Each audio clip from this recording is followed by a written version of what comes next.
Getting straight into brain health. So this is going to be for memory. This is going to be for brain fog, PTSD, any of that type of stuff. Resetting and healing the brain.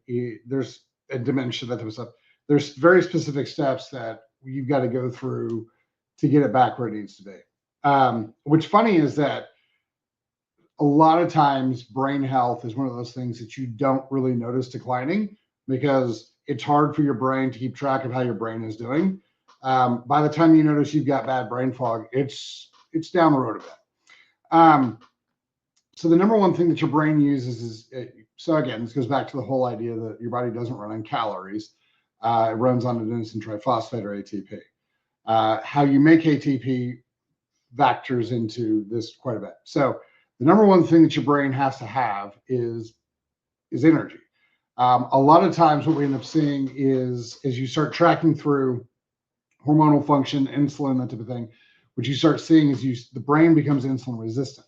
And so what ends up happening is that it's not bringing in the sugars to create the ATP and that type of thing the way it's supposed to.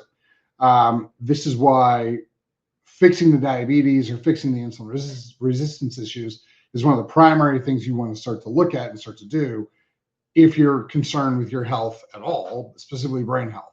So primary function is, are we getting the ATP generation to the brain the way we need to? So insulin resistance needs to be one of the first things you look at. If your doctor's not already pulling fasting insulin, I would not trust them with this.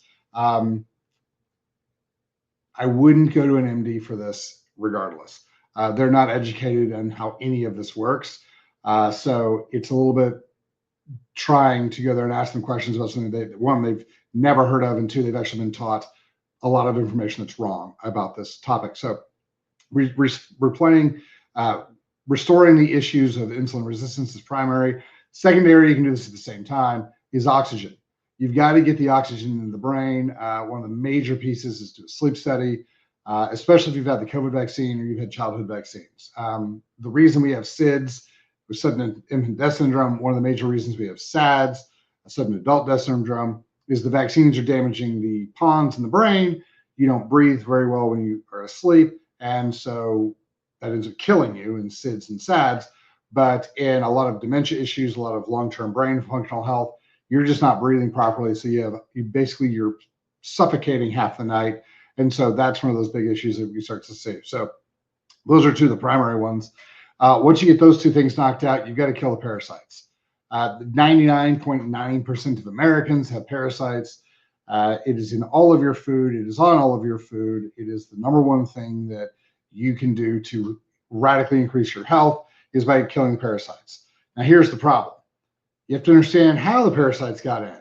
Yeah, they're on your food, but typically what we're seeing is you have a low hydrochloric acid function in your stomach, which is your primary defense system. So we have to start monitoring the sympathetic, parasympathetic function of your nervous system and bringing up or supplementally adding in hydrochloric acid to keep that all cleared out. The best way to do this, by the way, antiparasitics, and to clean the liver, which is our next step, is with coffee enemas. The next thing you've got to do, like I said, is clear out the liver. Your liver is the whole purposeful function of cleaning all of your blood and lymph. Once your blood and lymph are clean, your blood and lymph can then go through and clean your brain, your heart, your gut, everything else. And so getting that liver cleaned out is super duper important for everything that we're trying to do. So clean that liver out. While you're cleaning the liver, I would highly recommend that you clean the kidneys. Now, when we talk about detoxing, when we talk about cleaning liver, cleaning kidneys, cleaning heart, whatever, there's only one way to do that. And the way that you do that is you feed the system that was designed to do this. This is back to that whole power that made the body heals the body type of thing. And the way that you do that is you overfeed the liver.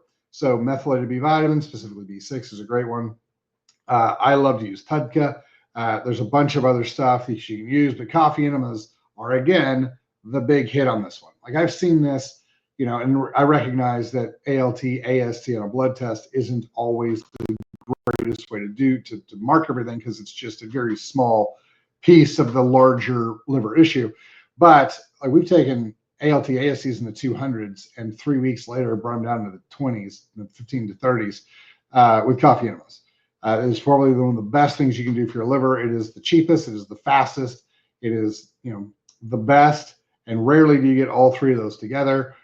So pick up your coffee enemas, get those things going. That'd be really, really beneficial for the brain. So as your detox organs get fed and they're able to do the job they were designed to do, we start pulling all the waste out of the body. We need to start filling the body back up with nutrients. The most important thing we do is we reset the gut. So, high probiotic, but the biggest thing is that your diet has to change. So here's the thing about the gut that people don't talk that much about. Your gut flora, the bacteria in your gut, now this sounds crazy, I know, but what you feed it matters. So if you feed it good stuff, it will start to regenerate and grow. So here's the thing. Let's say that this is not how it works, but let's just, for easy numbers, let's say there's 10 bacteria in your gut, 10 different types of bacteria. Depending on the diet you eat, the food that comes in is going to feed those 10 different bacteria differently. And so what ends up happening is, depending on the diet you're eating, you're going to have a higher growth function of individual bacteria in your gut. Now, if you can plan this out, and you're rebuilding the gut, you're using probiotics, you're using things like fermented foods, you're planning out how the diet's going to come in, you can manipulate this really easily. So rebuilding the gut's going to be a big proponent of this. Now, the gut is always directly tied to the brain. And people say it all the time, but you need to understand your gut and your brain. There's not a whole lot of, I realize one's here and one's here, but they're literally like intermixed with each other. The vast majority of serotonin that your body produces is made in the gut and then shipped up to the brain. There's zero reason to go on SSRIs when your body can just make a lot more. So for instance, an SSRI, the selective serotonin reuptake inhibitors, basically what they do is, in your brain, one side shoots out serotonin, the other one accepts it, and then whatever's left over is kind of sucked up in the cleft.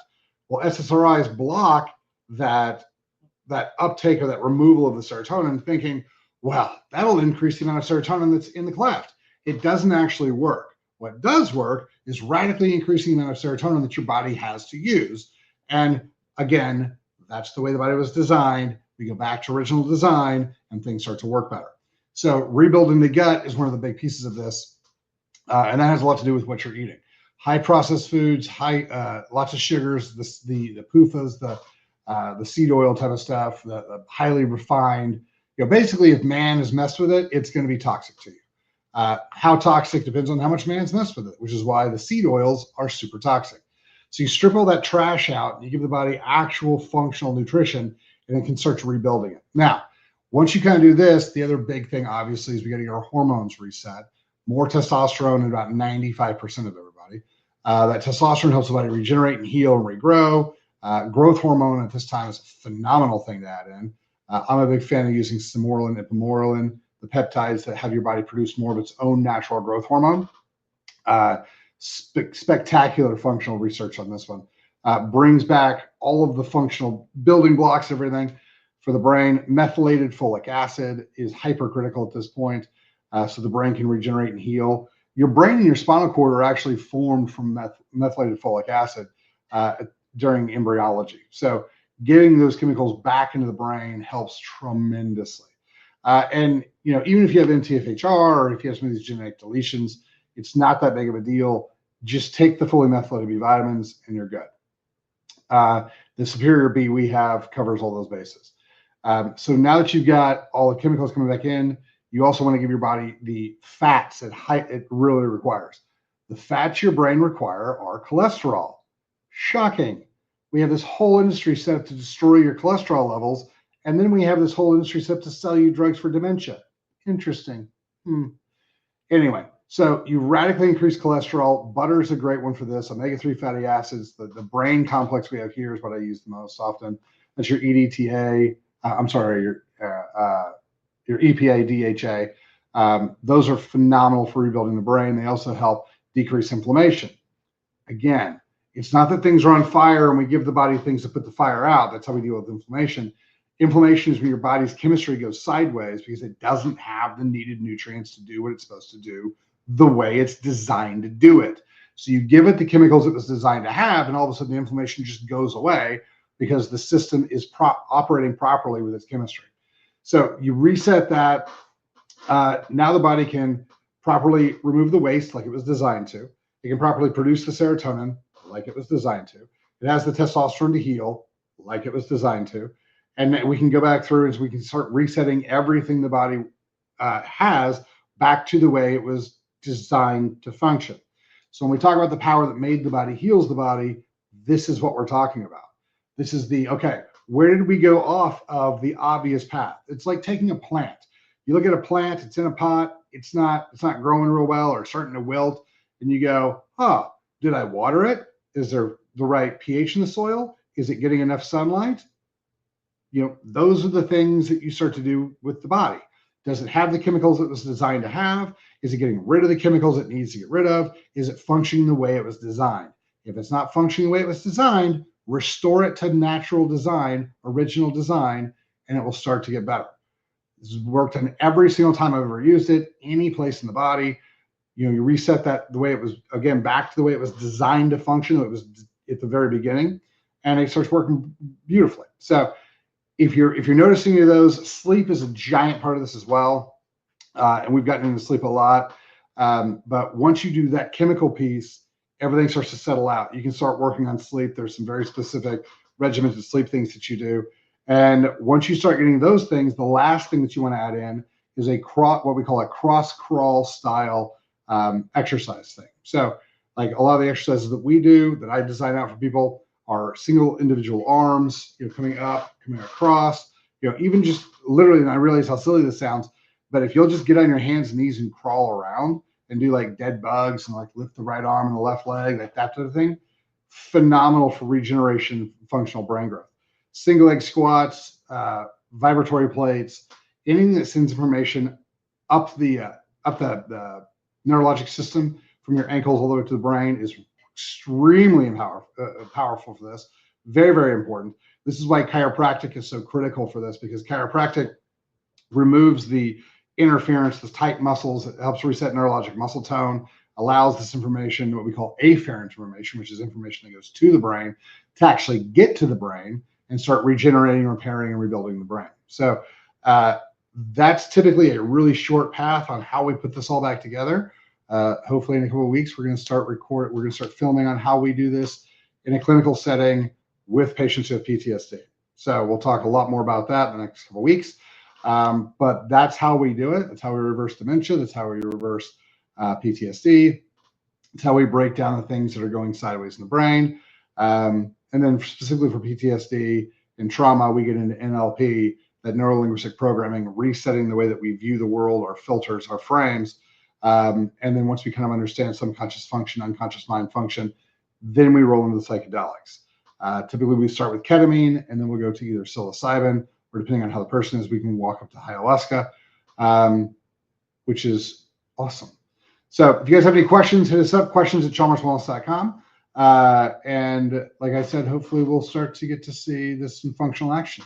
So you guys have a great time, and thanks for your day and thanks for your time. Bye.